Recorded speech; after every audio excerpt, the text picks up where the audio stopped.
Combs' former girlfriend, Cassandra Ventura, took the stand as a key prosecution witness. Combs could face life in prison if he's convicted. He denies any wrongdoing. For over a decade, Cassie and Diddy's relationship played out in the public eye. A glamorous narrative of hit collaborations, red carpet appearances, and music industry dominance. But behind closed doors, Cassie's lawsuit paints a far darker picture, alleging years of coercion, physical abuse, and involvement in networks that allegedly exploited her. While their 2023 civil suit ended in a settlement, this new criminal trial represents a seismic shift, with allegations so severe they could implicate Diddy directly in illegal activities. The intensity of this second day of cross-examination reveals just how much is at stake. Legal experts note the defense's unusually aggressive tactics, suggesting this is more than just a case about credibility. It's a fight for survival. Prosecutors claim Diddy's heavy involvement in shaping the cross-examination questions indicates his stake in discrediting Cassie's testimony. Meanwhile, victim advocates argue the grueling questioning mirrors the very patterns of coercion Cassie alleges in her lawsuit. This trial has become about more than just two celebrities. It's become a litmus test for accountability in an industry long accused of protecting powerful abusers. As Cassie faces relentless questioning, the world watches to see whether justice will prevail or whether the system will once again favor the powerful. The outcome could set a precedent for how similar cases are handled in the future, making this one of the most consequential celebrity trials in recent memory. This story is developing rapidly, with new evidence emerging daily and the potential for criminal charges against one of music's most influential figures. We'll break down the key moments from today's testimony, analyze the legal strategies at play, and explore what this case means for the broader Me Too movement in entertainment. The legal battle between Cassie Ventura and Sean Diddy Combs represents the culmination of a relationship that began with professional promise and descended into what court documents describe as a cycle of abuse and control.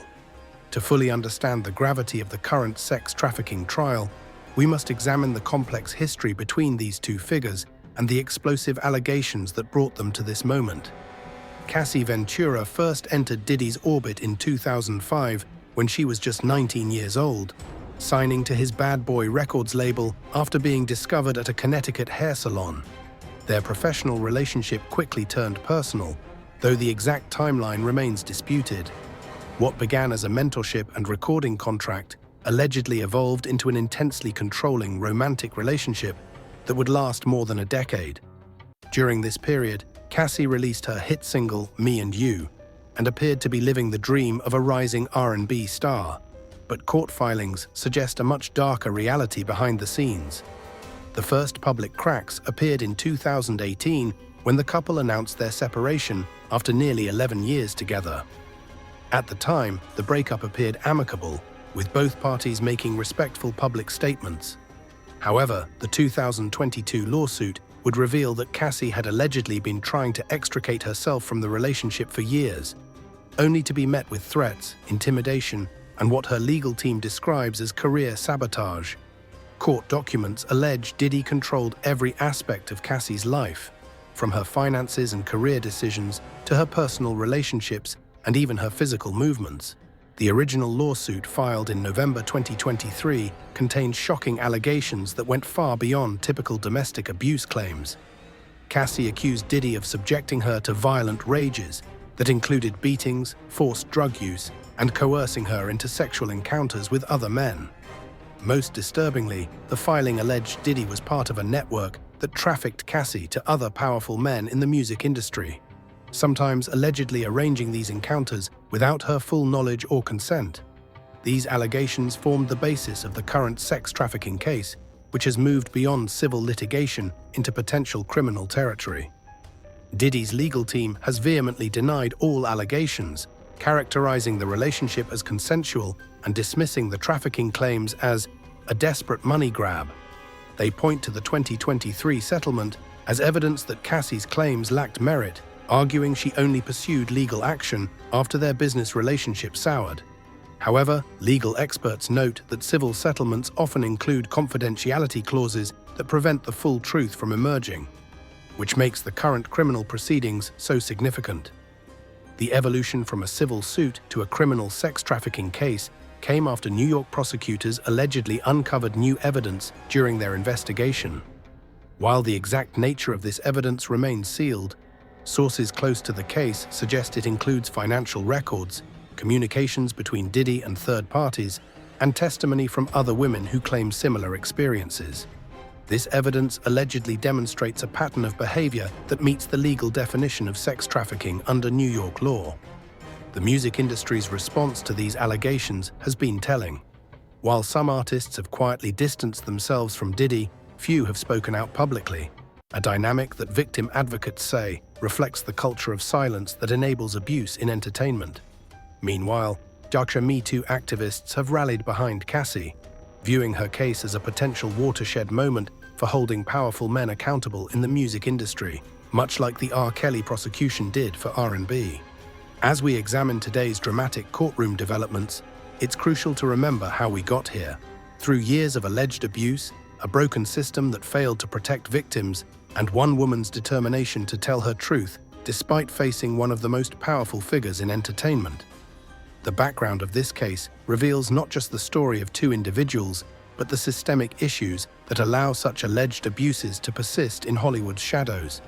The first day of Cassie Ventura's testimony sent shockwaves through the courtroom as the singer delivered raw, emotional allegations against Sean "Diddy" Combs that legal analysts are calling some of the most damning accusations ever leveled against a music industry mogul. Under direct examination by prosecutors, Ventura painted a picture of systematic control and exploitation that went far beyond typical abuse claims, providing the foundation for the sex trafficking charges at the heart of this historic case. From the moment she took the stand, Ventura displayed remarkable composure as she described what prosecutors allege was a carefully constructed system of control.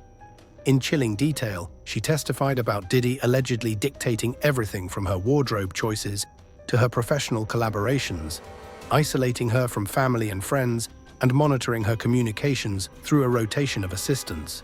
She most explosively described being forced to carry multiple phones, one for normal use and others allegedly dedicated to arranging what she called social engagements with Diddy's business associates. The prosecution's strategy became clear as they walked Ventura through a timeline of alleged abuses, focusing on incidents they claim demonstrate a pattern of trafficking behavior. One particularly disturbing revelation involved Ventura's account of being flown to a private party in the Caribbean, where she says she was pressured into sexual encounters with music executives after being allegedly dosed with MDMA. Her testimony included specific dates, locations, and names that prosecutors promised to corroborate with documentary evidence and witness testimony later in the trial. Diddy's defense team, led by high-profile attorney Benjamin Brafman, launched an aggressive cross-examination that previewed their strategy to undermine Ventura's credibility. They focused intensely on inconsistencies between her testimony and previous statements, particularly highlighting text messages that appeared to show affectionate exchanges with Combs during periods when she claims to have been abused. At one tense moment, Brafman confronted Ventura with photos of her smiling at public events, demanding to know how these images aligned with her claims of constant fear and control. Legal observers noted the defense's particular focus on financial motivations, repeatedly suggesting Ventura's allegations were fabricated after failed business negotiations. They pointed to the timing of her lawsuit, filed just months after the collapse of a proposed joint venture between Ventura and Combs Revolt Media. However, prosecutors effectively countered by introducing emails showing Ventura had sought to exit the relationship years earlier, including attempts to involve legal counsel that were allegedly blocked by Combs' team. The day ended with Ventura breaking down during testimony about an alleged physical assault in 2018 that left her with a concussion and broken rib. This emotional moment appeared to resonate with jurors, several of whom were visibly affected by her account. As court adjourned, the stage was set for today's even more contentious cross-examination, with the defense signaling their intention to challenge every aspect of Ventura's narrative. Legal experts agree this case now hinges on whether jurors view Ventura as a courageous truth-teller, or, as the defense suggests, a disgruntled former partner rewriting history for financial gain. The second day of Cassie Ventura's cross-examination escalated into what legal analysts are calling one of the most aggressive celebrity trial confrontations in recent memory, as Sean Diddy Combs' legal team deployed a brutal, multi-pronged attack on the singer's credibility while simultaneously revealing startling new details about their client's alleged involvement in the events in question. From the opening moments, lead defense attorney Benjamin Brafman adopted an unrelenting tone, immediately challenging Ventura on what he characterized as convenient memory lapses regarding key events. The defense's strategy became immediately clear: to dismantle Ventura's testimony piece by piece while subtly shifting focus toward Combs's purported ignorance of any illegal activities. The financial angle: Brafman spent nearly 90 minutes dissecting Ventura's financial records, presenting documentation showing she had received over $8 million from Combs during their relationship. Would an abusive, controlling man fund your entire lifestyle, your family's homes, your business ventures? Brafman demanded. Prosecutors objected repeatedly, arguing these payments could equally demonstrate control mechanisms. But the judge allowed the line of questioning to continue. Most damaging was Brafman's revelation of a previously undisclosed 2017 contract, where Ventura agreed to consult for Combs' Revolt TV network at $350,000 annually. The defense suggested this contradicted her claims of career suppression. Ventura countered that the contract came with impossible performance clauses and was just another leash. The trafficking allegations under fire. The most explosive moments came as Brafman confronted Ventura about the sex trafficking claims. Displaying flight manifests and hotel receipts, he established that Ventura had indeed traveled to the locations she described, but then introduced security footage showing her appearing relaxed in hotel lobbies. "Where's the coercion in these images?" he pressed. Ventura remained composed, explaining, "He didn't need to drag me screaming through lobbies. The threats came later, behind closed doors." Her most powerful moment came when she described allegedly being warned that people disappear if they crossed Combs, a statement that drew gasps in the courtroom. Diddy's shadow in the courtroom. Legal observers noted the unmistakable fingerprints of Combs himself on the defense strategy. The cross-examination focused intensely on Ventura's music career trajectory, a sensitive point that sources say reflects Combs' personal obsession with his professional legacy. Brafman even played unreleased studio recordings, attempting to prove Combs had advanced her career. Most revealing were the questions about specific industry figures Ventura had accused of participating in alleged trafficking scenarios.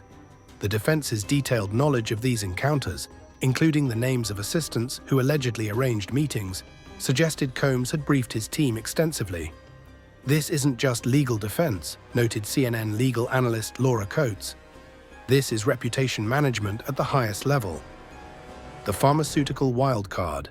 In a risky move, Brafman confronted Ventura about her past drug use, introducing medical records showing prescriptions for anti-anxiety medication. The apparent attempt to paint her as unreliable backfired when Ventura calmly explained these were prescribed after alleged assaults. The prosecution then entered into evidence text messages from Combs' assistant reading, "Mr. Combs says, take 2 of the blue pills before the meeting." The turning point. The day's most pivotal moment came during questioning about a 2016 incident in Miami. When Brafman suggested Ventura had participated willingly in sexual encounters with foreign investors, she fired back, "I was told these men controlled distribution in Asia. What was I supposed to do? Ruin my career?"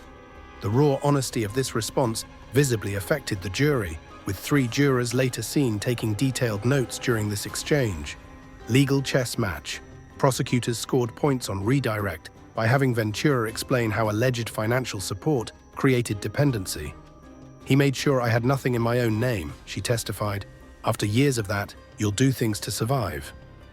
They also introduced emails from Combs' team discussing Ventura's availability for events, which they argued demonstrated a trafficking mindset. What this means for Combs. The intensity of this cross-examination reveals how much Combs has at stake. Unlike the civil case, criminal convictions could carry substantial prison time. The defense's scorched earth approach suggests they're preparing for the possibility of Combs being called to testify, a high-risk move that could make or break the case. As court adjourned, the prosecution hinted at multiple witnesses ready to corroborate Ventura's account, including former Bad Boy employees and 2 anonymous women prepared to testify about similar experiences. With the defense having thrown every possible argument at Ventura, yet failing to shake her on core allegations, legal experts say Combs's team may need to rethink their strategy before this case heads to jury deliberations.